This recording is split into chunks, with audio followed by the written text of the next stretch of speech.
ஆண்டவராகிய இயேசு கிறிஸ்துவின் நாமத்தினாலே இந்த மே மாதம் 1ஆம் தேதி இந்த காலை வேளையிலே உங்கள் எல்லாரையுமே நேரலையின் மூலமாக நான் சந்திக்கிறதிலே மிக்க மகிழ்ச்சி அடைகிறேன். வேதத்திலே ஆண்டவர் இன்றைக்கு நமக்கு கொடுத்த வாக்குத்தத்த வசனத்தை நாம் எடுத்துக்கொள்ளலாம். ஆமோஸின் தீர்க்க தரிசன புஸ்தகத்தை நாம் எடுத்துக்கொள்ளலாம்.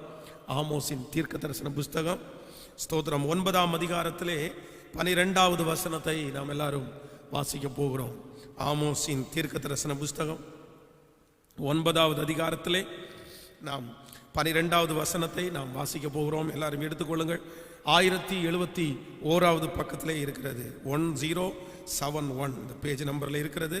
எல்லாரும் சேர்ந்து நம்ம வாசிக்க போகிறோம். அந்நாளிலே விழுந்து போன தாவீதின் கூடாரத்தை நான் திரும்ப எடுப்பித்து அதன் திறப்புகளை அடைத்து அதில் பழுதாய் போனதை சீர்படுத்தி பூர்வ நாட்களில் இருந்தது போல அதை ஸ்தாபிப்பேன் என்று இதை செய்கிற கர்த்தர் சொல்லுகிறார். இன்னொரு விஷயம் கூட வாசிக்கலாம். அந்நாளிலே விழுந்து போன தாவீதின் கூடாரத்தை நான் திரும்ப எடுப்பித்து அதன் திறப்புகளை அடைத்து அதில் பழுதாய் போனதை சீர்படுத்தி பூர்வ நாளில் இருந்தது போல அதை திரும்ப ஸ்தாபிப்பேன் என்று இதை செய்கிற கர்த்தர் சொல்லுகிறார். ஆமென். ஆண்டவருடைய பிள்ளைகளே, இந்த இடத்திலே மிக அழகான ஒரு வசனத்தை வாசித்தோம். ஆண்டவர் நமக்காக இந்த வார்த்தையை கர்த்தர் எழுதி வைத்திருக்கிறார். நான் விழுந்து போன தாவீதின் கூடாரத்தை நான் திரும்ப எடுப்பித்து கட்டுவேன் என்று கர்த்தர் வாக்கு கொடுக்கிறார். கடந்த நாட்களிலே இந்த மாதத்தினுடைய வாக்கு தத்தத்திற்காக நான் ஜெபித்தேன். அப்பொழுது ஆண்டவர் என்னுடைய இருதயத்திலே பேசின ஒரு வார்த்தை, நான் மறுபடியும் இடிந்து போனதை கட்டுவேன் என்று கர்த்தர் என்னுடைய உள்ளத்திலேயே பேசினார். எத்தனை பேருக்காக ஆண்டவர் இந்த வார்த்தையை பேசுகிறார் என்று எனக்கு தெரியாது. ஆனால் நான் நம்புகிறேன், ஒருவேளை இந்த சத்தத்தை கேட்கிற ஆண்டவருடைய பிள்ளைகளே, உங்களுடைய வாழ்க்கையிலே அநேக காரியங்கள் ஒருவேளை இடிந்து போய் கிடக்கலாம். உங்களுடைய தரிசனங்கள் இடிந்து போய் கிடக்கலாம். உங்களுடைய குடும்ப வாழ்க்கை இடிந்து போய் கிடக்கலாம். உங்களுடைய பிள்ளைகளுடைய வாழ்க்கை இடிந்து போய் கிடக்கலாம். இனி எப்படி இதை நான் கட்டுவேன்? இது ஆசையாய் கட்டப்பட்டது, தரிசனத்தோடு கட்டப்பட்டது. நான் ஒரு பெரிய பிளானோட இதை கட்டினேன். எனக்குள்ளே ஒருவேளை உங்களுக்குள்ளே நிறைய சிந்தைகளிலே நீங்கள் அநேக காரியத்தை நீங்கள் கட்டி வைத்திருந்துக்கலாம். உங்க எதிர்கால வாழ்க்கையை, உங்களுடைய குடும்ப வாழ்க்கையை, நீங்கள் செய்ய போகிற தொழில்களை, இப்படி உங்களுடைய இருதயத்திற்குள்ளே பெரிய பெரிய கற்பனைகளை நீங்கள் கட்டி வைத்திருந்திருக்கலாம். ஆனால் கடந்த நாட்களிலே உங்களுடைய வாழ்க்கையிலே வந்த புயல்கள், உங்களுடைய வாழ்க்கையிலே வந்த சில பிரச்சனைகள், நீங்கள் எப்படியெல்லாம் கட்டி வைத்திருந்தீர்களோ அதை எல்லாவற்றையும் சுக்குநூறாய் இடித்து போட்டிருக்கலாம். நீங்க சொல்லலாம், பாஸ்டர், என் தரிசனத்தை அந்த பிரச்சனை இடிச்சு போயிருச்சு, என் குடும்ப வாழ்க்கையை அந்த பிரச்சனையை அப்படியே இடித்து போயிட்டு எல்லாம் தரைமட்டமாக்கப்பட்டு கிடக்கிறது. ஆனால் அப்படிப்பட்ட இருதயத்தோட இருக்கிற ஒவ்வொருத்தரையும் பார்த்து ஆண்டவர் இன்றைக்கு வாக்கு கொடுக்கிறார், நீ கலங்க வேண்டிய அவசியம் இல்லை. இந்த மே மாதம் எந்தெந்த காரியம் எல்லாம் உன்னுடைய வாழ்க்கையிலே இடிந்து போய் கிடக்கிறதோ அத்தனைக்கும் கர்த்தர் திரும்பவும் உயிர் கொடுத்து மறுபடியும் கட்டுவேன் என்று கர்த்தர் வாக்கு கொடுக்கிறார். நம்புறவர்கள் கரங்களை தட்டி கர்த்தருடைய நாமத்தை மகிமைப்படுத்துவோம். நம்முடைய தேவனாகிய கர்த்தர் இடிந்து போனதை கட்டுகிற ஒரு தேவனாய் இருக்கிறார். திருநெல்வேலி மாவட்டத்திலே ஒரு திருச்சபை நடந்து கொண்டிருந்தது. அப்பொழுது அந்த திருச்சபைக்கு விரோதமான ஒரு மனிதர் அந்த வழியாய் போகும்போது அது ஒரு ஓலை போட்ட ஒரு ஷெட் இருந்துச்சு. உடனே அவருடைய கையில இருந்த தீப்பெட்டினால ஒரு 10 அந்த சர்ச்சை அவர் தீ வச்சுட்டு அவர் போயிட்டாரு. யாருக்குமே தெரியல. அது ஒரு இரவு நேரம். அந்த இரவு நேரத்தில் அந்த ஆலயம் முழுவதும் பற்றி எரிந்து, காலையில் விடிய காலத்தில் ஒரு நியூஸ் வருது, இந்த மாதிரி திருச்சபை எரிந்து கிடக்கிறது. சபையில் இருக்கிற ஜனங்களும் பாஸ்டரும் ஓடி போய் பார்த்தா சபையில் ஒரு பொருள் கூட மிச்சம் இல்லை, எல்லாம் தரைமட்டமாக்கப்பட்டது. அது ஓலை ஷெட்டா இருக்கிறதுனால அவங்க யூஸ் பண்ண எல்லா பொருட்களும் அப்படியே நாசமானது. இனி என்ன செய்வோம், எப்படி இதை நடத்துவோம் அப்படின்னு அவங்களுக்கு தெரியவே இல்லை. அந்த திருச்சபையினுடைய போதகர் அந்த எரிந்து கிடக்கிற ஆலயத்திற்குள்ளாக போய் இப்படி பலிபீடத்தில் எப்பொழுதும் அவர் ஜெபிக்கிறது போல அந்த பலிபீடத்தில் முழங்கால் படியிட்டு கையை தூக்கி, ஆண்டவரே, இடிந்து போனதை திரும்ப கட்டுகிறவர் நீர், நீர் மறுபடியும் கட்டுகிற தேவன். இந்த இடத்துல எப்படி ஒரு வால் ஷெட்டில் நாங்கள் ஆராதிச்சோமோ இந்த இடத்துல ஒரு பில்டிங் கட்டி நாங்கள் உமக்கு ஆராதனை செய்ய வேண்டும். எங்க கையில எதுவும் இல்லை, நீங்க இறங்கணும்னு ஆண்டவரை நோக்கி பார்த்தார். மிகப்பெரிய ஆச்சரியம். அந்த செய்தியை கேட்டு ஒரு பெரிய கோடீஸ்வரர் அந்த இடத்திற்கு வந்தார். பாஸ்டர் அப்போ ஜெபம் பண்ணிட்டு இருந்தார். அவர் ஜெபம் முடிகிற வரைக்கும் அவர் வெயிட் பண்ணார். முடிச்சிட்டு பாஸ்டர் பார்த்து சொன்னார், இது வரைக்கும் நீங்க ஓலை ஷெட்ல ஆராதிச்சீங்க, கர்த்தருக்கு அது பிரியம் இல்லை. உங்களை நல்ல டெரஸ் பில்டிங்ல ஆண்டவர் ஆராதிக்கணும்னு கர்த்தர் நியமிச்சிட்டாரு. கவலைப்படாதீங்க பாஸ்டர், பிளான் மட்டும் போடுங்க. நீங்க அதற்காக எவ்வளவு அளவுல திருச்சபை கட்டணும்னு ஒரு பிளானை போடுங்க. அதனுடைய முழு செலவையும் நான் பண்றேன்னு சொல்லி அந்த திருச்சபையை பல லட்சங்களை போட்டு கட்டி இன்றைக்கு கர்த்தருடைய நாமம் அங்கே மகிமைப்படுகிறது. நான் நம்புகிறேன் அவருக்கு அற்புதம் செய்த கர்த்தர், அந்த ஊழியருக்கு அற்புதம் செய்த கர்த்தர் இன்றைக்கு இந்த சத்தியத்தை கேட்கிற உங்களை பார்த்தும் சொல்லுகிறார், மகளே, மகனே, இடிந்து போய் கிடக்கிறதை குறித்து அதை பார்க்க கஷ்டமா இருக்குதா?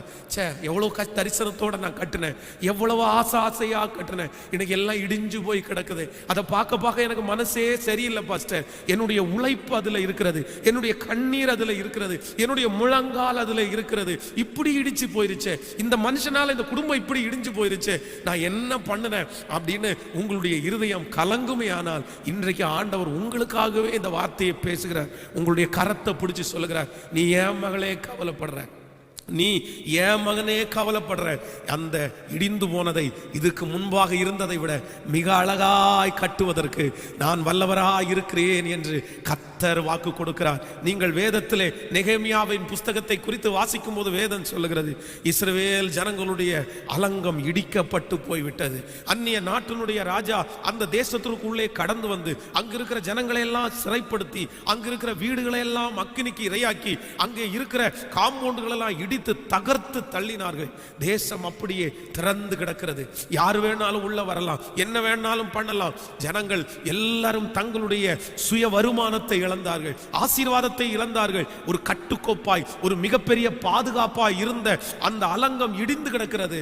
ஆனால் வேதம் சொல்லுகிறது, இடிந்து கிடக்கிற அந்த அலங்கத்தை கட்டுவதற்கு கர்த்தர் ஒரு நெகேமியாவை எழுப்பினார். ஆண்டவர் அந்த நெகேமியாவை அபிஷேகித்து ராஜாக்களுடைய கண்களிலே தயவு கிடைக்க பண்ணி அந்த அலங்கத்தை கட்டும்போது சன்பல்லாத், தொபியா வந்து அவனை அவ்வளவுதான் கேலி பண்றாங்க, அவர்களை கிண்டல் செய்கிறார்கள். ஆனா அத்தனை பேர் மத்தியிலையும் அந்த அலங்கத்தை மிக அழகாய் கட்டி முடித்து பிரதிஷ்டை பண்ண வைத்து தேவனுடைய நாமத்தை தொழுது கொள்ள பண்ண அந்த தேவனாகிய கர்த்தர் தான் இன்றைக்கு நம்மை பார்த்து சொல்லுகிறார், நான் இடிந்து போனதை மறுபடியும் கட்டுவேன் என்று கர்த்தர் வாக்கு கொடுக்கிறார். ஒருவேளை உங்களுடைய வீடுகளிலே நீங்கள் இருக்கிற இடத்துல இன்னொருவர் இருப்பார்களே, ஆனால் அவருடைய கரத்தை கொடுத்து சொல்லுங்கள், இடிந்து போனதை ஆண்டவர் திரும்ப கட்டுவார், மறுபடியும் கட்டுவார். இந்த மே மாதம் ஆண்டவர் மறுபடியும் கட்டுகிற மாதம். சொல்லுங்கள், உடைந்து போன உறவுகளை மறுபடியும் கட்டுகிற மாதம். ஹல்லேலூயா. உங்களுடைய வீடை மறுபடியும் கர்த்தர் கட்டுகிற மாதம், உங்களுடைய தொழிலை கர்த்தர் மறுபடியும் கட்டுகிற மாதம், உங்களுடைய ஆவிக்குரிய வாழ்க்கையை மறுபடியும் கட்டுகிற மாதம். சொல்லுங்கள், அப்படிப்பட்ட ஆசீர்வாதத்தை சொல்லுங்கள். ஹல்லேலூயா. உங்களை மறுபடியும் கட்டுகிற கர்த்தர், உங்களுடைய சரீரத்தை மறுபடியும் கட்டுகிற கர்த்தர். ஆமே, ஆமோதிக்கிறீர்களா? கைகளை உயர்த்தி ஹல்லேலூயா சொல்லுங்கள். நான் விசுவாசிக்கிறேன், ரெண்டு கையை உயர்த்தி விசுவாசிக்கிறேன். கர்த்தர் எல்லா இடிந்து போனதையும் கர்த்தர் மறுபடியும் கட்ட போறாரு. ஆமே. தேசமெல்லாம் சிறையாய் கிடக்கிறது, தேசமெல்லாம் பாழாய் போனது, எங்கு போனாலும் சஞ்சலம், எங்கு போனாலும் வருத்தம், எங்கு போனாலும் இடிக்கப்பட்ட நிலைமை. நிறைய பேருடைய வாழ்க்கை இடிஞ்சு போய் கிடக்குது. ஆனா இந்த மாதம் ஆண்டவர் கொடுத்த வாக்குத்தத்தத்தை ஊழியக்காரனாகிய நான் நம்புறேன். திருச்சபையிலே இருக்கிற மக்கள், இந்த சத்தத்தை கேட்கிற மக்கள், இந்த தேசத்திலே இருக்கிற ஜனங்கள், இந்த பட்டணத்திலே இருக்கிற ஜனங்கள், இடிந்து போகிற அலங்கத்தை கட்டின கர்த்தர் மறுபடியும் இந்த மாதம் ஒவ்வொருத்தருடைய வாழ்க்கையும் கட்டுவதற்கு கர்த்தர் தீவிரிக்கிறார். ஆமென், ஆமென், ஹல்லேலூயா. இந்த வார்த்தையை நான் தியானித்துக் கொண்டிருக்கும் போது ஆண்டவர் மறுபடியும் கட்டுவேன் என்கிற அந்த வார்த்தையை என்னுடைய இருதயத்திலே கர்த்தர் சொல்லிக் கொண்டே இருந்தார். அப்ப ஆண்டவரிடத்துல நான் என்னுடைய மனதில் கேட்கிறேன், ஆண்டவரே நீர் மறுபடியும் எதை கட்டுவீர், இல்லைன்னா மறுபடியும் நீர் எப்படி கட்டுவீர் என்று கேட்கும் போது ஆண்டவர் ஒரு 3 காரியத்தை என்னுடைய இருதயத்திலே கர்த்தர் வைத்தார். மறுபடியும் ஆண்டவர் எப்படி கட்டப் போகிறார். நான் இன்றைக்கு கொடுக்கிற இந்த செய்தியினுடைய தலைப்பு மறுபடியும் ஆண்டவர் எப்படி உங்களுடைய வாழ்க்கையிலே கட்டப் போகிறார் என்கிறதை குறித்து முதலாவதாக ஒரு வசனத்தை வாசிக்கலாம். எரேமியாவின் தீர்க்கதரிசன புஸ்தகம் 33ஆம் அதிகாரத்தை எடுத்துக்கொள்ளுங்கள். எல்லாரும் எடுக்கலாமா? எரேமியாவின் தீர்க்கதரிசன புஸ்தகம் 33ஆம் அதிகாரத்திலே 7வது வசனத்தை நம்ம வாசிக்க போகிறோம். எரேமியாவின் தீர்க்கதரிசன புஸ்தகம் 33ஆம் அதிகாரத்திலே 7வது வசனம். 33வது அதிகாரம் 7வது வசனத்தை நம்ம வாசிக்க போகிறோம். நான் யூதாவின் சிறையிருப்பையும் இஸ்ரவேலின் சிறையிருப்பையும் திருப்பி முன் இருந்தது போல அவர்களை கட்டுவித்து, திரும்ப வாசிக்க போகிறோம். 6வது வசனத்திலிருந்து வாசிக்கலாம். இதோ நான் அவர்களுக்கு சவுக்கியமும் ஆரோக்கியமும் வரப்பண்ணி அவர்களை குணமாக்கி அவர்களுக்கு பரிபூரண சமாதானத்தையும் சத்தியத்தையும் வெளிப்படுத்துவேன். நான் யூதாவின் சிறையிருப்பையும் இஸ்ரவேலின் சிறையிருப்பையும் திருப்பி முன் இருந்தது போல அவர்களை கட்டுவித்து. கையை உயர்த்தி ஒரு ஹல்லேலூயா சொல்லுங்கள். ஆண்டவருடைய பிள்ளையே, நம்முடைய ஆண்டவர் மறுபடியும் நம்மை கட்டுகிற தேவன். ஒரு தேவனுடைய பிள்ளையினுடைய வாழ்க்கையில ஆண்டவர் உங்களுடைய வாழ்க்கையில சகலத்தையும் திரும்ப கட்டுவேன் என்று வாக்கு கொடுத்தார். கர்த்தர் எப்படி கட்ட போறாருன்னா, நம்பர் 1, முன் இருந்தது போலவே கர்த்தர் திரும்பவும் கட்டுவேன் என்று கர்த்தர் வாக்கு கொடுக்கிறார். ஒருவேளை இந்த ஆராதனையிலே கலந்து கொண்டிருக்கிற ஆண்டவருடைய பிள்ளைகளே, நீங்கள் நினைக்கலாம், பாஸ்டர் என் வாழ்க்கையில ஆண்டவர் கட்டுவார், என் பிள்ளையினுடைய வாழ்க்கையை ஆண்டவர் கட்டுவார், என் தொழிலை கட்டுவார். நான் நம்புறேன். ஆனா முன்னாடி நான் இருந்தது மாதிரி கண்டிப்பா எனக்கு கட்ட முடியாது பாஸ்டர். நான் என்னுடைய வாழ்க்கையில மிகவும் செழிப்பான ஒரு காலத்திலே இருந்தேன். அன்னைக்கு என்னுடைய பாக்கெட் நிறைய பணம் இருந்துச்சு பாஸ்டர். அன்னைக்கு தாராளமாய் நான் செலவு பண்ணேன், ஏராளமாய் செலவு பண்ணேன். அன்னைக்கு நிறைய பேர் என்னை பார்த்து கையெடுத்தார்கள். நான் தெருவில் நடந்து போனா மதிப்பா இருக்கும், நான் என்னுடைய குடும்பத்துக்குள்ள போனா மதிப்பா இருக்கும். என் சொந்தக்காரங்க நிறைய பேர் என்னை பார்த்து ஆச்சரியப்பட்டார்கள். என்னை பார்க்க உடனே அவர்களுக்கு மிகவும் சந்தோஷமா இருக்கிறது. நான் பொறாமைப்படுகிற அளவுக்கு தான் நான் இருந்தேன். ஆனா இப்ப எல்லாமே இடிஞ்சு போயிருச்சு, எல்லாமே இடிஞ்சு போயிருச்சு. மறுபடியும் அவர்களுக்கு முன்பாக நான் தலை நிமிர முடியாது.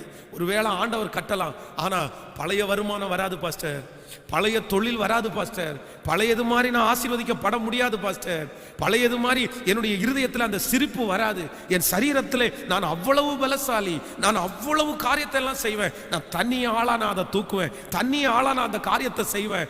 ஆனா என் சரீரத்தில் கடந்த நாட்களிலே வந்த வியாதியினால் என் சரீரம் இடிஞ்சு போயிருச்சு. இனி பழைய பலனை எதிர்பார்க்க முடியாதுன்னு மருத்துவர்கள் சொல்லிவிட்டார்கள்.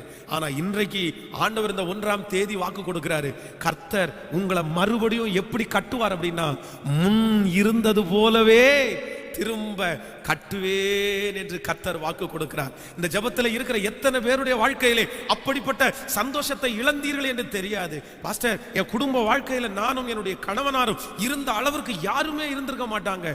அந்த நாளெல்லாம் ஒரு பரலோகம் போல இருந்துச்சு. நாங்க 2 பேரும் அவ்வளவு அண்டர்ஸ்டாண்டிங், நாங்க அவ்வளவு சந்தோஷமாய் வாழ்ந்தோம். ஆனால் இன்றைக்கு அப்படியே ஏருக்கு மாறாய் நடக்கிறது. நாங்க 2 பேரும் ரொம்ப தூரத்துல இருக்கிறோம், எங்களுக்குள்ள ஒற்றுமை இல்லை. அந்த சந்தோஷம் திரும்பி வராதா? அந்த மகிழ்ச்சி திரும்பி வராதா? அப்படி நாங்க 2 பேரும் பேசிக்க மாட்டோமா?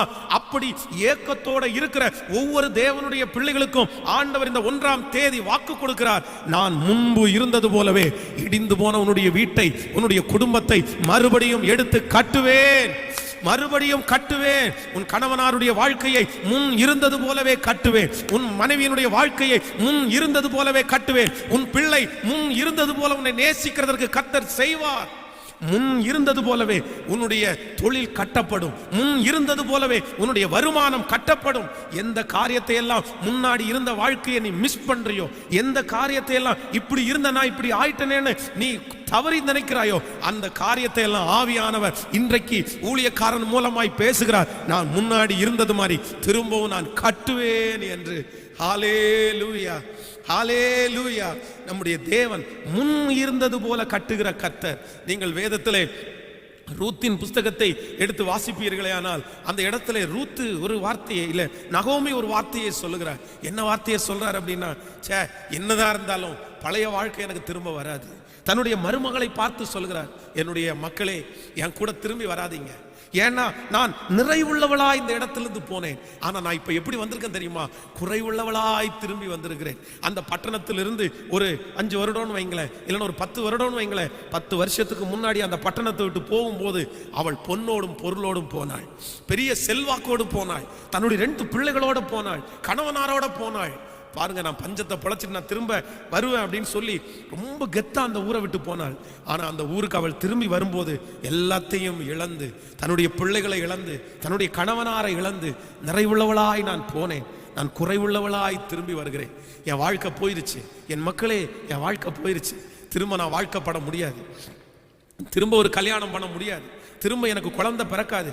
இனி பழைய வாழ்க்கையை நான் எதிர்பார்க்கவே முடியாது, பழைய சந்தோஷத்தை நான் எதிர்பார்க்கவே முடியாது. ஆனா நீங்க ரூத்தின் புஸ்தகத்துல போய் வாசிங்க, வேதம் என்ன சொல்லுது தெரியுமா? நகோமி ஒரு பிள்ளை பெற்றாள். நகோமி ஒரு பிள்ளை பெற்றாள். ரூத்துக்கு பிறந்த பிள்ளை யாருடைய மடியில வளர்க்கப்பட்டுருச்சு அப்படின்னா, நகோமியினுடைய மடியில வளர்க்கப்பட்டுருச்சு. நகோமி தான் அந்த பிள்ளைய வளர்த்தினா. அப்ப நான் நம்புறேன், என்னுடைய ஆண்டவர் இடிந்து போன அந்த நகோமியினுடைய வாழ்க்கையை திரும்ப எப்படி கட்டினார் தெரியுமா? முன் இருந்தது போலவே. முன்னாடி எவ்வளவு சந்தோஷமா இருந்தாங்களோ, முன்னாடி எவ்வளவு மகிழ்ச்சியா இருந்தாங்களோ, முன்னாடி தன்னுடைய பிள்ளைய மகன்களை எப்படி பார்த்தாங்களோ, அதே சந்தோஷத்தை கர்த்தர் மறுபடியும் கர்த்தர் தந்தார். ஆமென் சொல்லுங்கள். ஹல்லேலூயா.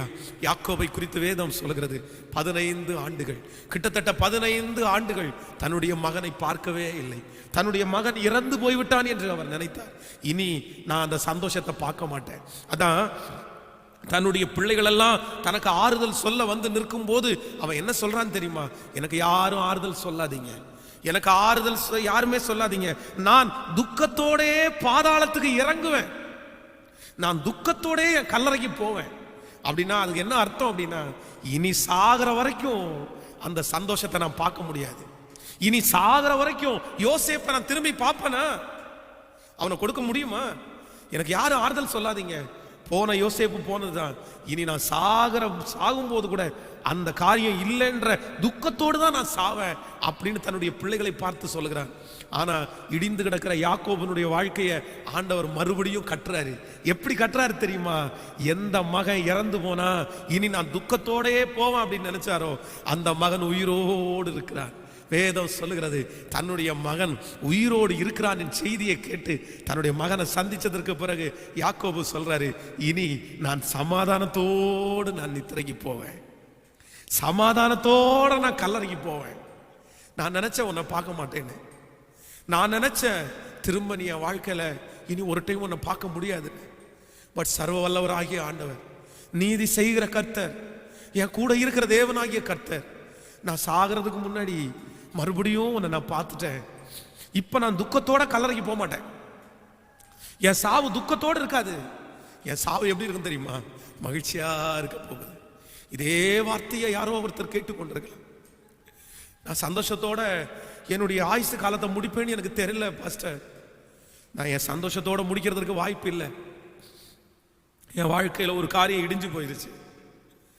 அது என் வாழ்க்கையில ஒரு பெரிய குறை தான். அதை வேற யாரும் ஆறுதல் படுத்த முடியாது. அதற்கு ஈடாய் வேற யாரும் எதையுமே செய்ய முடியாது. நான் சாகும்போது அப்படி ஒரு குறையோட தான் சாக போறேன்.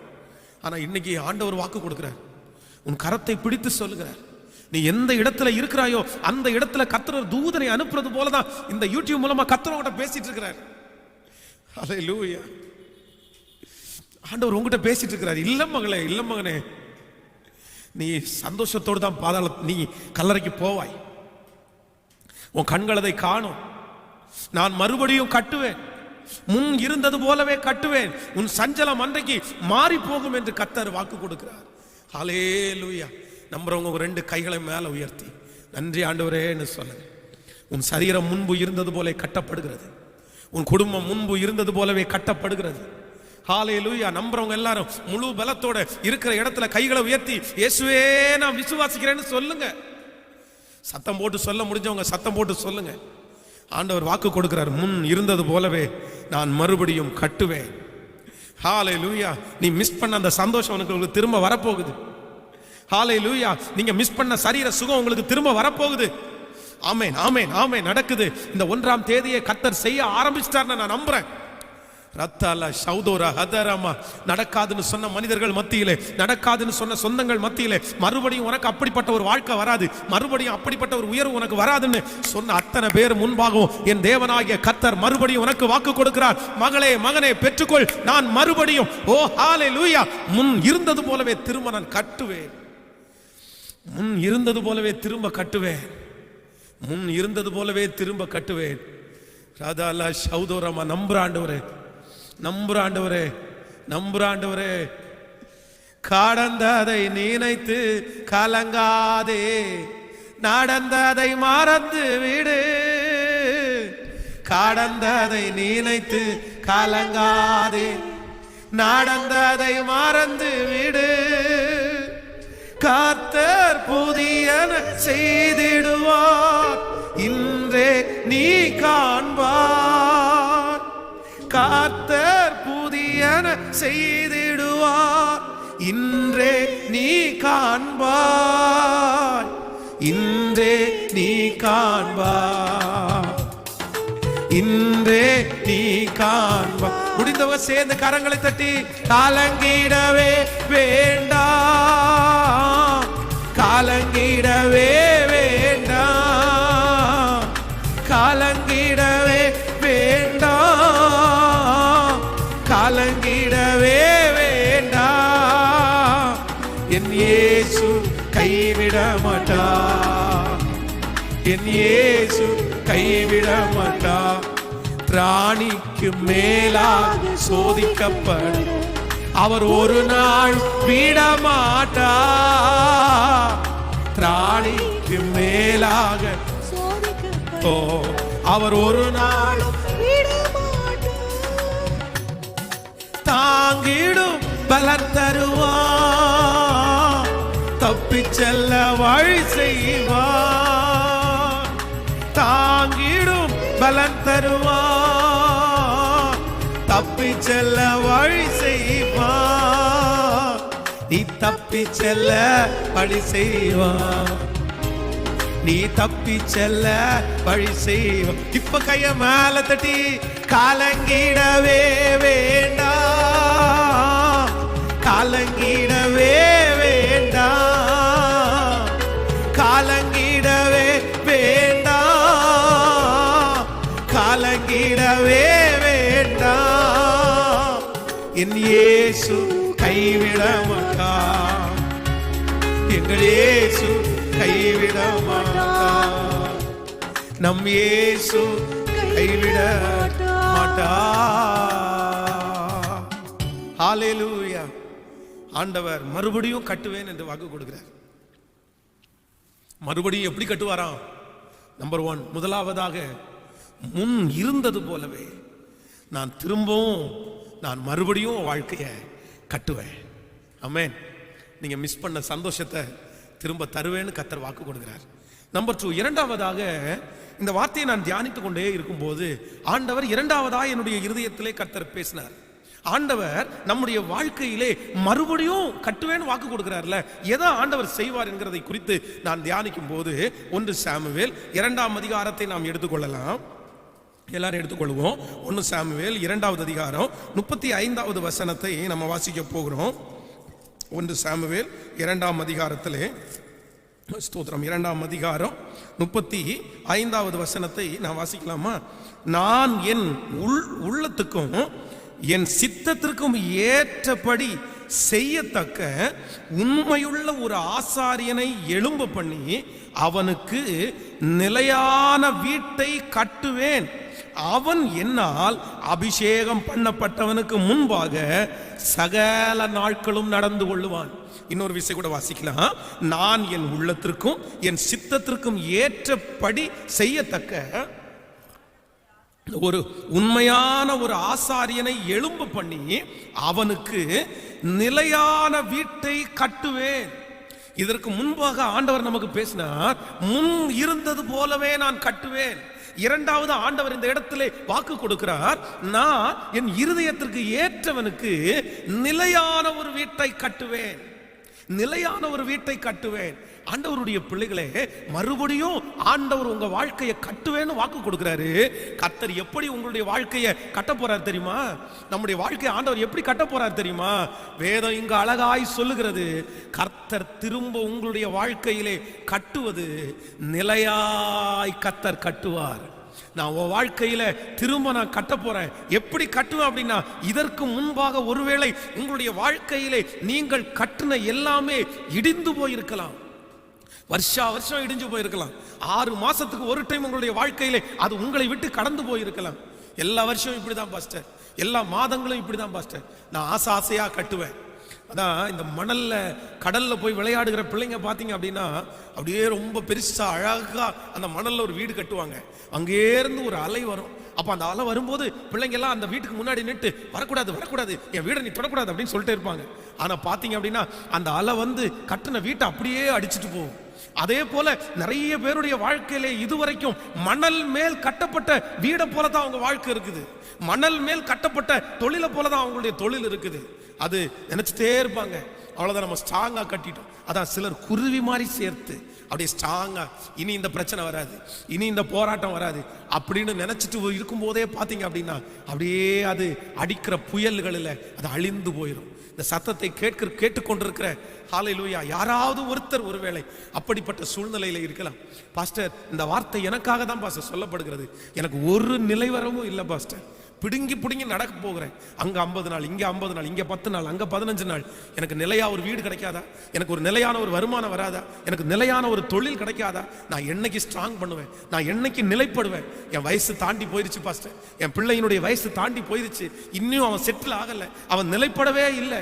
அவன் எத்தனை நாள் இப்படி அலைஞ்சு திரிஞ்சிட்டு இருப்பான், அங்கங்கயா போறான் பாஸ்டர். அவனுடைய எதிர்காலம் கேள்விக்குறியா இருக்கிறது. இந்த வயசுக்குள்ள அவன் நிலைவரப்படல அப்படின்னா இனி எப்பவுமே அவன் நிலைவரப்பட முடியாது அப்படி என்கிற ஒரு கேள்வியை கேட்டுக்கொண்டிருக்கலாம். இந்த சத்தத்தை கேட்கிற வாலிப தம்பிங்க தங்கச்சிங்க யாரோ ஒருத்தர் எதிர்காலத்தை குறித்து பயப்பட்டு நான் என்ன செய்வேன், எனக்கு நிலையான ஒரு வருமானம் இல்லையே, எனக்கு நிலையான ஒரு வீடு இல்லையே, அவர்களை பார்த்துதான் ஆண்டவராகிய தேவன் இன்று திரும்பவும் வாக்கு கொடுக்கிறார், உன்னை மறுபடியும் நான் கட்டுவேன். எப்படி கட்டுவேன் அப்படின்னா, உனக்காக நான் ஒரு நிலையான வீட்டை கட்டுவேன். உன்னை இனி கர்த்தர் கட்டுகிற இடம் நிலையா இருக்கும். அந்த இடத்திலிருந்து உன்னை பிடுங்குவார் இல்லை, அந்த இடத்திலிருந்து உன்னை அழிப்பார் இல்லை, அந்த இடத்திலே உனக்கு விரோதி இல்லை. ஏசேக்கு முடிந்தது, சித்னா முடிஞ்சது. கர்த்தர் இந்த மே மாதம் சொல்கிறார், உனக்கு ஒரு ரகபோத்தை நான் கட்டளை இடுவேன், உனக்கு ஒரு ரகபோத்து வரும். இனி உன்னை நிலைநாட்டுகிற இடம் அது மரண பரியந்தம். உனக்கு மட்டுமல்ல, உன் சன்னதிக்கு அந்த ஆசீர்வாதம் தொடர போகிறது. ஹல்லேலூயா, ஹல்லேலூயா. கர்த்தர் நிலையான ஒரு வீட்டை கட்டுவார். இந்த வாக்குத்தத்தம் இன்று வரையும் நிலைப்பட்டு கொண்டிருக்கிறது. தாவீதிற்காக ஆண்டவர் வழக்காடுகிறார். தாவீதிற்கு முன்பாக இருந்த எத்தனையோ ராஜாக்கள் சின்னாபின்னம் ஆகிவிட்டார்கள். அதற்கு பின்பாக வந்த எத்தனையோ ராஜாக்கள் மாற்றப்பட்டு விட்டார்கள். ஆனா ஆண்டவர் தாவீதை குறித்து ஒரு வாக்கு கொடுத்தார், உன்னை நிலையான ஒரு வீட்டை கட்டுவேன். அதுக்கு தகுந்தது போலதான் கர்த்தர் 1000 வருட அரசாட்சியில கூட தாவீதை கர்த்தர் முக்கியத்துவப்படுத்துகிறார். அந்த தேவன் தான் இன்றைக்கு வாக்கு கொடுக்கிறார். அந்த தேவன் தான் இந்த 1ஆம் தேதி உன்னுடைய கரத்தை பிடித்து சொல்கிறார், நான் உனக்கு மறுபடியும் நான் கட்ட போறேன். ஆனா மறுபடியும் நான் கட்டுறது இனி இடிக்கிறதுக்கு இல்லை, மறுபடியும் நான் கட்டுறது இடிக்கிறதுக்கு இல்லை. மறுபடியும் கட்டிட்டு இடிச்சிட்டீங்கன்னா எனக்கு என்னன்ற ஒரு பிரயோஜனம்? அதனால எனக்கு ஆசையே போயிருச்சு, எனக்கு விருப்பமே போயிருச்சு. 4 நாள் இருக்கும், 5ஆவது நாள் என்னை விட்டு போயிடும். 10 நாள் என் கூட இருக்கும், 20 நாள் யாராவது என்னை விட்டு போயிடும். இப்படியே பல வருஷத்தை நான் தாண்டி வந்துட்டேன். ஆனா ஆண்டவர் இன்றைக்கு உன் கண்ணீரை பார்க்கிறார், உன் வேதனையை பார்க்கிறார், உன் நிலைமையை பார்க்கிறார். இந்த காலையில் நான் இங்கே ஆலயத்தில் இருக்கிறேன். இந்த 1ஆம் தேதி நீங்க வீடுகளில் இருக்கிறீங்க, இல்லை வேலை ஸ்தலத்தில் இருக்கிறீங்க. ஆனா அவ்வளோ தூரத்தில் உங்களை என்னை இணைச்சது கர்த்தர் தான் இணைச்சிருக்கிறாரு. ஆண்டவர் உங்களுக்காகவே தான் இந்த வார்த்தையை பேசுறாரு. எத்தனையோ கோடிக்கணக்கான ஜனங்கள் இருந்த போதிலும் உங்களை மட்டும் இந்த வார்த்தையை கேட்கறதுக்கு ஆண்டவர் வைக்கிறார் அப்படின்னா, உன் மேல ஒரு தனிப்பட்ட ஒரு அன்பு ஆண்டவருக்கு இருக்குது. நீ தான் அப்படி சோர்ந்து போயிருக்கேன்னு கர்த்தருக்கு தெரியும், நீங்க தான் அப்படிப்பட்ட சூழ்நிலை இருக்கீங்கன்னு தெரியும். அதற்காக தான் கர்த்தர் சொல்றார், இனி நான் கட்டுவேன், இனி மறுபடியும் நான் கட்டுவேன். இனி மறுபடியும் அதே இடத்துல கட்டுவேன், அதே ஜனங்களுக்கு முன்னாடி கட்டுவேன், அதே தெருவில் கட்டுவேன், அதே சொந்தக்காரங்களுக்கு முன்னாடி கட்டுவேன். ஆனா நீ கட்டும் போதே நிறைய பேர் கிண்டல் பண்ணுவாங்க. ஒரு நரி ஏறி போனா இடிஞ்சு விழும் கிண்டல் பண்ணுவாங்க. ஆனா கர்த்தர் சொல்றாரு, அவன் பார்த்துட்டு இருக்கிற அது மிகப்பெரிய கட்டடமா எழும்பும், அது மிகப்பெரிய சிங்காசனமா எழும்பும். அதற்கு பிறகு அதில் ஒன்று எழுதப்படும், இனி இதை யாராலும் இடிக்க முடியாது. கர்த்தர் நிலைப்படுத்தி விட்டார். கர்த்தர் நிலைப்படுத்தி விட்டார். இந்த தீர்க்க தரிசனமான வார்த்தையை நாமே இன்று எடுத்துக்கொள்கிறேன். நான் இந்த பலிபீடத்தில் எடுத்துக்கொள்கிறேன். இதுக்கு முன்னாடி கட்டப்பட்ட 3 திருச்சபைகள் இடிக்கப்பட்டது.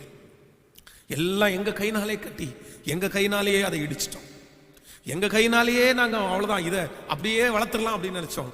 ஆனா எங்க கை அதை இடிச்சு கொடுத்துருச்சு. இல்லை, எங்களுக்கு இடிச்சு கொடுத்தே ஆகணும், எங்களுக்கு பிரிச்சு கொடுத்தே ஆகணும். நாங்கள் அதெல்லாம் பண்ண முடியாது, நஷ்டப்பட்டோம். ஆனா இந்த வார்த்தையை நான் நம்புறேன். கர்த்தர் இனி நம்முடைய திருச்சபைக்கு ஒரு சர்ச்சை கொடுக்க போறாரு. இனி ஒரு ஆலயம் நமக்கு கொடுக்க போகப்படுகிறது. இனி ஒரு அஸ்திவாரம் நம்ம போட போகிறோம். இனி ஒரு அடிக்கல் நம்ம நாட்ட போறோம். வெகு சீக்கிரத்தில் நட்ட போறோம். அந்த அடிக்கல் காலகாலமாய் யுக யுகமாய் நம்முடைய சன்னதிகள், நம்முடைய பின்வரும் சன்னதிகள், கர்த்தருடைய வருகை தாமதிக்குமானால் அடுத்த சன்னதிகள் அதுல ஆராதிக்கிற வரைக்கும் அது ஒரு நிலையான வீடா இருக்கும். அதை எதிர்ப்பதற்கு ஒருவராலும் முடியாது, அழிப்பதற்கு ஒருவராலும் முடியாது. இந்த கல்லின் மேல் என் சபையை கட்டுவேன், பாதாளத்தின் வாசல்கள் அதை மேற்கொள்வதில்லை. ஏசேக்கு நமக்கு முடிஞ்சிருச்சு, சித்னா நமக்கு முடிஞ்சிருச்சு. ஏசேக்குல உங்களை புடுங்கினாங்க, ஏசேக்குல உங்களை தூர்த்து போட்டாங்க, ஏசேக்குல உங்களை நஷ்டப்படுத்தினாங்க, சித்லாவில உங்களை இடிச்சு போட்டாங்க. ஆனா கர்த்தர் ரகபோத்து எதுக்கு கொடுக்கிறார் அப்படின்னா, நான் உன்னை இந்த இடத்துல நிலைப்படுத்துவேன். கர்த்தர் அங்கே அவனுக்கு விசாலத்தை, இடத்தை உண்டு பண்ணினார். அங்கே அவனை எதிர்ப்பார் இல்லை, அங்கே அவனோடு வழக்காடுவார் இல்லை, அங்கே அவனுக்காக நிற்கிறதுக்காக தான் ஆட்களை கர்த்தர் கொண்டு வந்தார். அந்த தேவன் தான் நம்முடைய தேவன். நம்புறவங்க 2 கையை மேல உயர்த்தி சத்தமா சொல்லுங்க, நான் நம்புற ஆண்டவரேன்னு சொல்லுங்க, விசுவாசிக்கிற ஆண்டவரேன்னு சொல்லுங்க, முழு பலத்தோட சொல்லுங்க. ஒவ்வொருத்தரும் எந்த இடத்துல இருந்தாலும் நீங்க சொல்லுங்க. பிரதர், இனி நீங்க அலைய மாட்டீங்க பிரதர். சிஸ்டர், இனி நீங்க அலைய போறது இல்ல சிஸ்டர். நான் ஒரு பரதேசிய போல இருக்கிறேன்னு இன்னைக்கு காலையில தானே பேசிக்கிட்டீங்க. நேற்றைக்கு இரவு படுக்கைக்கு போகும்போது அதை தானே பேசிட்டீங்க. எத்தனை நாள் தான் இந்த மாதிரி பரதேசிய போல நம்ம அலைஞ்சிட்டு இருப்போம்? நமக்கு நிலையான ஒரு இடம் கிடைக்காதா? நமக்கு நிலையான ஒரு இடத்துல கர்த்தர் கொண்டு போய் வைக்க மாட்டாரா? நம்மளை பூனை குட்டி போட்டு தூக்கிட்டு போற மாதிரியே தூக்கிட்டு போறோமே. எத்தனை நாளைக்கு இதை நீடிக்கும்? எத்தனை நாளைக்கு இந்த கம்பெனியை மாத்தி மாத்தி போவோம்? எனக்காக நிலையா ஒண்ணு கூட இல்லையா ஆண்டவரே? எந்த ஊர்ல இருந்தெல்லாம் வந்தவங்க செட்டில் ஆயிட்டாங்களே, ஆனா நான் இதுவரைக்கும் செட்டில் ஆகலையே. நீங்க தான் அது. அப்படி பேசினது நீ தான் தேவனுடைய பிள்ளையே. ஆனா சர்வ வல்லமாய் உள்ள தேவன் இன்றைக்கு வாக்கு கொடுக்கிறார். இல்ல, மறுபடியும் நான் கட்டுவேன். ஆனா இனி கட்டுறது உனக்கு நிலையான வீடு. நம்புறப்பா, நம்புறப்பா, நம்புறப்பா, நம்புறப்பா. ஹல்லேலூயா. இல்லை இல்லை இல்லை, உன் வாசலை அடைப்பவன் இல்லை, இல்லை இல்லை இல்லை, உன்னை எதிர்ப்பவன் பூமியில் இல்லை, இல்லை இல்லை இல்லை, வாசலை அடைப்பவன் இல்லை, இல்லை இல்லை இல்லை, எதிர்ப்பவன் பூமியில் இல்லை. நீர் திறந்தார் அதை அடைப்பவன் இல்லை, நீர் கட்டினார் அதை இடிப்பவன் இல்லை, நீர் திறந்தார் அதை அடைப்பவன் இல்லை, நீர் கட்டினார் அதை. எல்லாரும் சேர்ந்து அந்த வார்த்தை சொல்லுவோம்.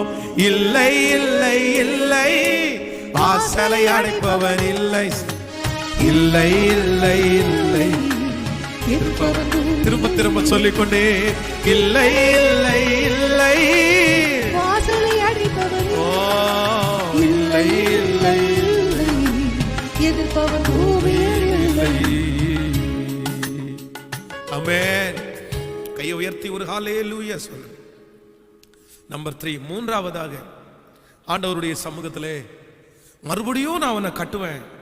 ஆண்டவரே, மறுபடியும் நீர் எப்படி எங்களை கட்ட போகிறீ அப்படின்னு கர்த்தரிடத்துல கேட்கும்போது, முதலாவது ஆண்டவர் சொன்னார், நான் முன் இருந்தது போலவே கட்டுவேன்ப்பா. ரெண்டாவது ஆண்டவர் சொன்னார், இனி உனக்கு கட்டுறது நிலையா இருக்கும்பா. மூன்றாவது ஆண்டவருடைய சமூகத்திலே அந்த வார்த்தைக்காக நான் எதிர்பார்க்கும் போது ஏசாயா எழுதின தீர்க்க தரிசன புஸ்தகம் 61ஆம் அதிகாரத்திலே ஒரு வசனத்தை என்னுடைய இருதயத்திலே கர்த்தர் வைத்தார். எடுத்துக்கொள்ளலாம், எல்லாரும் எடுத்துக்கொள்ளலாம். ஏசாயா எழுதின தீர்க்க தரிசன புஸ்தகம் 61ஆம் அதிகாரத்தை எடுங்க. 61ஆம் அதிகாரம் 4வது வசனத்தை நம்ம வாசிக்க போறோம். 61ஆம் அதிகாரம் 4வது வசனம் வாசிக்கலாமா? அவர்கள் நெடும் காலம் பாழாய் கிடந்தவைகளை கட்டி பூர்வத்தில் நிர்மூலமானவைகளை எடுப்பித்து தலைமுறை தலைமுறையாய் இடைந்து கிடந்த பாழான பட்டணங்களை புதிதாய் கட்டுவார்கள். ரொம்ப அழகா இருக்குது. ஆண்டவர் எப்படி நம்மளை கட்ட பண்றாரமா? அவர்கள் நெடும் காலமாய் பாழாய் கிடந்தவர்களை, தலைமுறை தலைமுறையாய் இடிந்து கிடந்த பாழான பட்டணங்களை புதிதாய் கட்டுவார்கள். அல்லேலூயா. ஆண்டவருடைய பிள்ளைகளே, ஆண்டவர் நமக்காக மறுபடியும் நான் உனக்காக கட்டுவேன் என்று வாக்கு கொடுக்கிறார்ல. கர்த்தர் எப்படி கட்டுவாராமா? நெடும் காலமாய் பாழாய் கிடந்தது, தலைமுறை தலைமுறையாய் இடிந்து கிடந்தது. ஆண்டவர் ஒருவேளை இந்த சத்தத்தை கேட்கிற ஆண்டவருடைய பிள்ளைகளே, நிறைய பேர் சொல்லலாம் இனி கட்ட முடியாதுன்னு சொல்லலாம். அதான் பாழா போயிடுச்சு, பாழான பில்டிங், நெடும் காலமாய் வருஷா வருஷமாய் சந்ததி சந்ததியாய். உங்க அப்பா ஆசைப்பட்டார், அவரால் கட்ட முடியல. அம்மாவால கட்டங்க, அவங்களால கட்ட முடியல. தாத்தா ஆசைப்பட்டார், கட்ட முடியல. ஏன்பா? தாத்தா கட்ட முடியல, உங்க அப்பா கட்ட முடியல. தாத்தா கட்ட முடியாதது அப்பா கட்ட முடியாத, நீயா கட்ட போற? தாத்தா அந்த சாபத்திலிருந்து விடுதலை ஆகல, உங்க அப்பா அந்த சாபத்திலிருந்து விடுதலை ஆகல, நீயா அந்த சாபத்திலிருந்து விடுதலை ஆக போற? ஆண்டவர் சொல்றாரு, உனக்காக நான் ஒன்னும் செய்ய போறேன். என்ன செய்ய போறேன்? திரும்ப நான் கட்ட போறேன். எப்படி கட்ட போறேன் அப்படின்னா, நெடு நாளாய் பாழாய் கிடக்கிறது, இனி யாராலையும் கட்ட முடியாது என்று முத்திரை போடப்பட்டத கர்த்தர் சொல்றாரு, திரும்ப நான் எடுப்பித்து கட்டுவேன் என்று கர்த்தர் வாக்கு கொடுக்கிறார். இந்த சத்தத்தை கேட்கிற உங்களுடைய வாழ்க்கையில நிறைய பேர் உங்களை பார்த்து சொல்லலாம், இனி எங்கப்பா கட்ட போறேன்? இத்தனை நாள் தாண்டதுக்கு அப்புறமா, இத்தனை வருஷம் தாண்டதுக்கு அப்புறமா, இது பாழாய் போனதுக்கு அப்புறமா இனி வாய்ப்பு இல்லை. நெடு நாளாய், அநேக நாட்களாய், அநேக வருஷங்களாய் உங்க பிள்ளைகளை பார்த்து சொல்லலாம், இனி காலம் தாண்டிருச்சு, இனி நாட்கள் கடந்து போயிருச்சு, இனி அது நடக்காது, இனி அது முடியாது. ஆனா ஆண்டவராகிய தேவன் மிக தெளிவாய் வாக்கு கொடுக்கிறாரு. இல்ல இல்ல, நான் இந்த மாதத்துல மே மாதம் கர்த்தர் வாக்கு கொடுத்தாரு, நெடுநாய் பாழாய் கிடக்கிறத மறுபடியும் நான் என்ன பண்ணுவேன் அப்படின்னா கட்டுவேன். பாஸ்டர் 9 ஆண்டுகள் ஆயிடுச்சு பாஸ்டர், 10 ஆண்டுகள் தாண்டி போயிருச்சு, இனி எனக்கு அந்த நம்பிக்கை என்னை விட்டு போயிருச்சு. இனி என்ன செய்ய போறது? 14 ஆண்டுகள் தாண்டி விட்டதுக்கு அப்புறமா ஒரு மகிமை வரப்போகுது. மோசேயை குறித்து வேதம் சொல்லுகிறது 40 இயர்ஸ், 40 வருஷம். ஒருவேளை போன ஒரு 3 வருஷத்துல அவன் யோசிச்சிருக்கலாம், இல்ல கண்டிப்பா ஆண்டவர் திரும்ப என்னை எகிப்திற்கு கொண்டு போவாரு, என்னை தலைநிவர பண்ணுவாரு. ஒருவேளை 10 ஆண்டுகள் கூட அவன் யோசிச்சிருக்கலாம், சரி 10 இயர்ஸ் நம்ம போயிரும் அப்படின்னு. 40 ஆண்டுகள் தாண்டதற்கு பிறகு அவனுடைய மனசு சொல்லிருச்சு, இனி நான் பிரகாசிக்க முடியாது. நெடுநாய் பாழாய் கிடந்துருச்சு. நெடுநாள், ரொம்ப நாள் ஆச்சு. இனி எங்க போய் 40 வருடங்கள் தாண்டதற்கு பிறகு ஆவியானவர் அவனை வனாந்திரத்தில் சந்திக்கிறாரு. டேய், உன்னை 40 ஆண்டு நான் உருவாக்குறேன்டா, நீ வா, உன்னை ஜனங்களுக்கு அதிபதியா மாற்றுவேன், நீ என்னுடைய ஜனங்களை நடத்தி கொண்டு போவாய். ஆண்டவரே என்ன சொல்றீங்க? நான் ஒரு யூஸ்லெஸ்பா, நான் வேஸ்ட்பா, காலம் தாண்டிருச்சுப்பா, நரமுடி வந்துருச்சுப்பா, வயசு போயிருச்சுப்பா, நெடுநாள் பாழாய் கடந்துச்சுப்பா, இப்போ இந்த வயசுலயா? ஒருவேளை நீங்கள் ஆபிரகாமை போல, சாராயை போல சொல்லலாம், இவ்வளவு வயது சென்றதுக்கு அப்புறமா இனி எனக்கு நன்மை உண்டாகுமோ? இனி நான் ஒரு குழந்தை பெத்தெடுப்பேனா? என் கற்பம் போயிருச்சு, இனி எல்லாம் போனதுக்கு பிறகு இனி குழந்தை பிறப்பேன்னு சொல்றது எந்த விதத்துல நியாயம்? ஆனால் என் தேவன் மோசேயை, நெடுநாய் பாழாய் கடந்த மோசேயை திரும்ப தலைவனாய் மாற்றின கர்த்தர், செத்து போன சாராளுடைய கற்பத்திற்கு உயிர் கொடுத்த கர்த்தர், இன்றைக்கு இந்த 1ஆம் தேதி காலையில உங்களோட பேசினாரு. என் காலம் தாண்டிருச்சு, இதுக்கு மேல இல்லைன்னு நினைக்கிறேன். ஒவ்வொருத்தருடைய கரத்தை பிடிச்சு சொல்றாரு, நான் மறுபடியும் கட்டுவேன் மகளே. நெடுநாள் பாழாய் கடந்தாலும், இனி கேட்பாரற்று போய் கடந்தாலும், பார்ப்பாரற்று போய் கடந்தாலும், கர்த்தராகிய ஆண்டவர் தீர்க்க தரிசனமாய் வாக்கு கொடுக்கிறார், நெடுநாள் பாழாய் கிடக்கிறத நான் திரும்ப கட்டுவேன், கட்டுவேன், கட்டுவேன். கர்த்தர் வாக்கு கொடுக்கிறார்.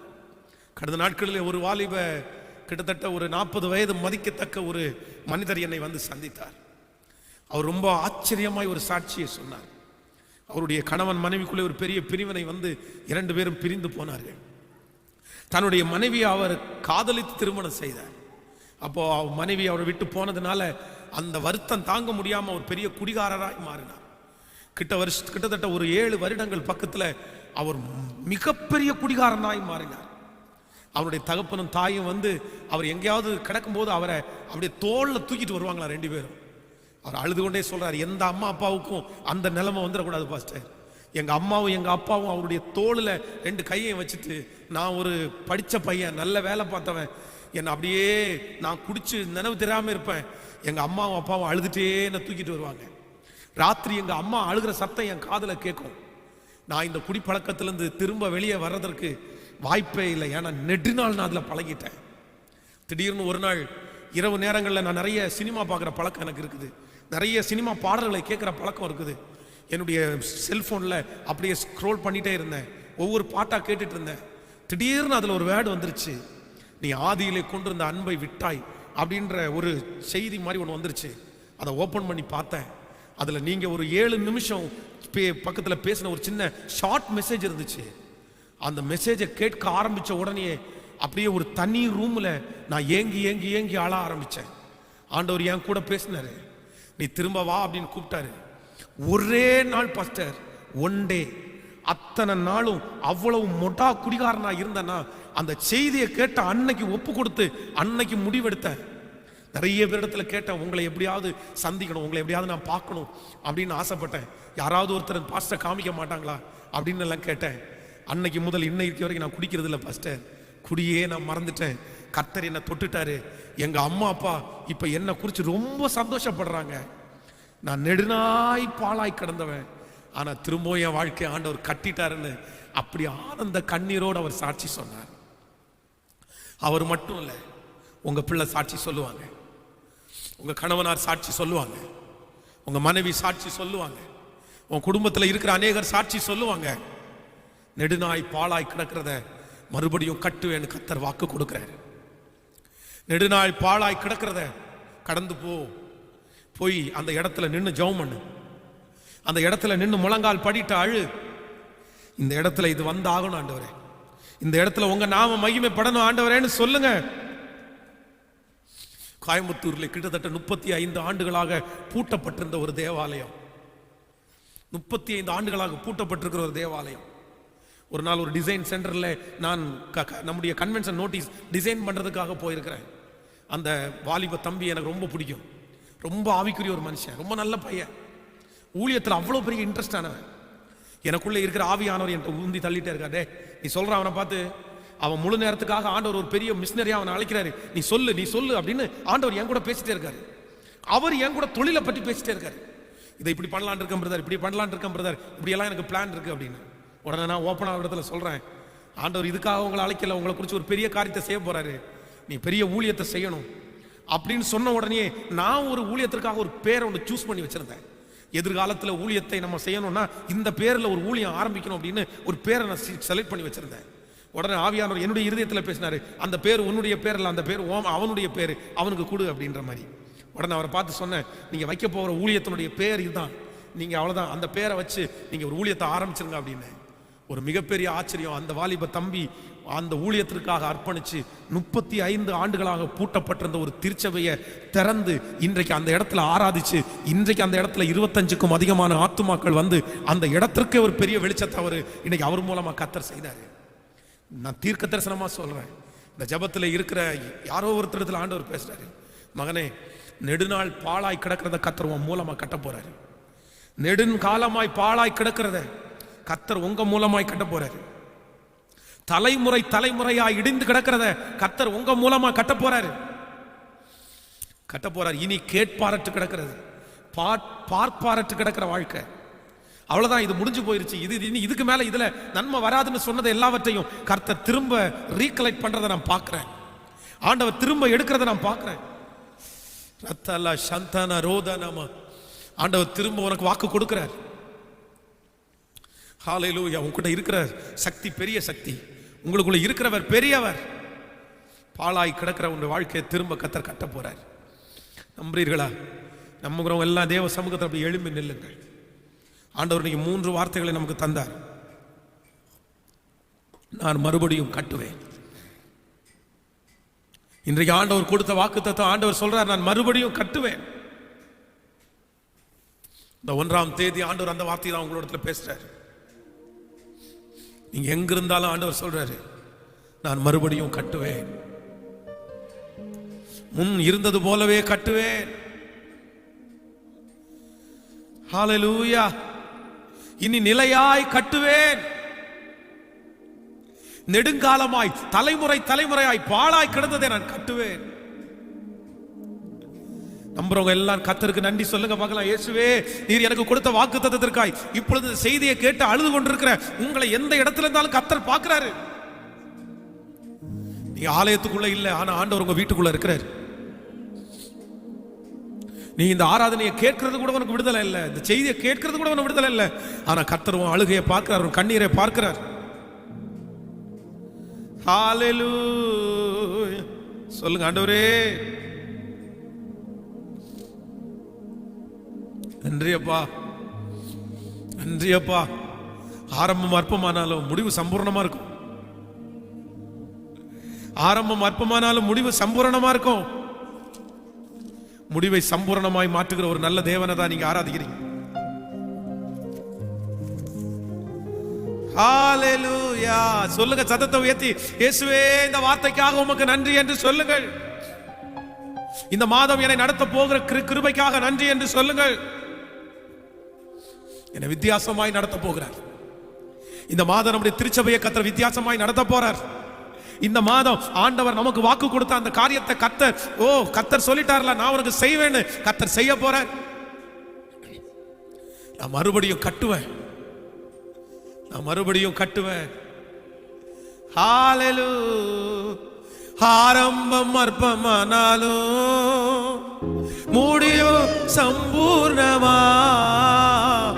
ஆரம்பம் அற்பமானாலும் முடிவு சம்பூர்ணமா. குறைவுகள் நிறைவாகட்டும், குறைவுகள் நிறைவாகட்டும். எல்லா வறட்சி செழிப்பாகட்டும், எல்லா வறட்சி செழிப்பா. கரங்களை மேல தட்டி புது கிருபை புது வல்லரை தாரும் தேவா, புது கிருபை தாரும் தேவா, புது வல்லரை தாரும் தேவா. புதிய மாதத்திற்குள் என்னை நடத்தும் புதிய கிருபையா. எல்லாரும் சேர்ந்து ஆராதிங்க. புதிய மாதத்திற்குள் என்னை நடத்தும் புது கிருபை, புது கிருபை தாரும் தேவா, புது பலனை தாரும் தேவா, புது கிருபை தாரும் தேவா, புது பலனை தாரும் தேவா. புதிய மாதத்திற்குள் என்னை புதிய கிருபையால் என்னை நேரும். வெட்கத்திற்கு பதிலாக ரெட்டிப்பு நன்மை தாரும் தேவா, வெட்கத்திற்கு பதிலாக ரெட்டிப்பு நன்மை தாரும் தேவா. என் கண்ணீருக்கு பதிலாக, என் கண்ணீருக்கு பதிலாக ஆனந்த களிப்பை தாரும் தேவா, ஆனந்த களிப்பை தாரும். கைகளை மேல தட்டி சொல்லுவோம். புது கிருபை தேவா, புது வல்லரை. அப்பா அப்பா, இந்த மாதம் முழுதும் போராட, இந்த மாதம் முழுதும் நிற்க, இந்த மாதம் முழுதும் பரிசுத்தமாய் வாழ, இந்த மாதம் முழுதும் வாக்குத்தத்தத்தை உறுதியாய் பற்றி பிடிக்க, இந்த காலை வேளையில் புது கிருபை. இந்த மாதத்தினுடைய முதல் நாள் இந்த ஆராதனையிலே கலந்து கொண்டிருக்கிற ஒவ்வொருத்தருக்கும் புது கிருபை.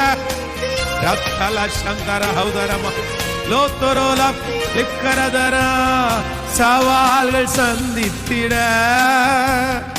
உலகத்தில் ஜெயம் எடுக்க, சவால்கள் சந்தித்திட, உலகத்தில் ஜெயம் எடுக்க உறவுகள் சீர்பொருந்த, எல்லா உறவுகள் சீர்பொருந்த, சமாதானம் நான் பெற்றிட தேவ சமா. கரங்கள் எல்லாரும் மேல தட்டி புது கிருபை, புது கிருபை வல்லமை. ஆலயத்தில் இருக்கிற மகிமை, ஆலயத்தில் இருக்கிற மகிமை நம்முடைய பிள்ளைகளை வாழ்ந்து இப்போ ஆளுகை செய்யட்டும், இப்போ ஆளுகை செய்யட்டும். புது கிருபை, புது கிருபை இயேசுவே.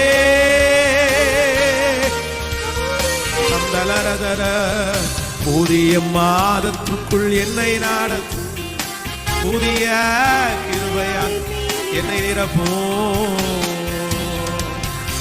தகப்பனே, இந்த மாதத்தினுடைய முதல் நாள் உம்முடைய பிள்ளைகள் எல்லாரையும் மனதார நான் ஆசீர்வதிக்கிறேன். இன்னைக்கு கொடுத்த வார்த்தைகளுக்காக உமக்கு கோடி நன்றி அப்பா. இந்த மாதம் எங்களுடைய திருச்சபையிலே ஆலயத்தினுடைய இடத்தை வாங்குவதற்காக, முதல் மாதத்தினுடைய அந்த டியூவை கட்டுவதற்காக நாங்கள் பிரயாசம் எடுக்கிறோம். அதற்காக வாக்கு கொடுக்கிற ஒவ்வொரு பிள்ளைகளையும் ஆசீர்வதிங்கப்பா. கொடுத்து கொண்டிருக்கிற பிள்ளைகளை ஆசீர்வதிங்கப்பா. கொடுக்க போகிற பிள்ளைகளை ஆசீர்வதிங்கப்பா. நாங்க நினைச்சிட்டு இருக்கிற அந்த அமௌண்ட் ₹1 கூட குறையாம நாங்க இந்த மாதம் அதை கட்டுவதற்கு, அதை சேர்ப்பதற்குரிய சகல பலத்தையும் கர்த்தர் எங்களுக்கு தரப்போகிறதற்காக நன்றி ஆண்டவரே.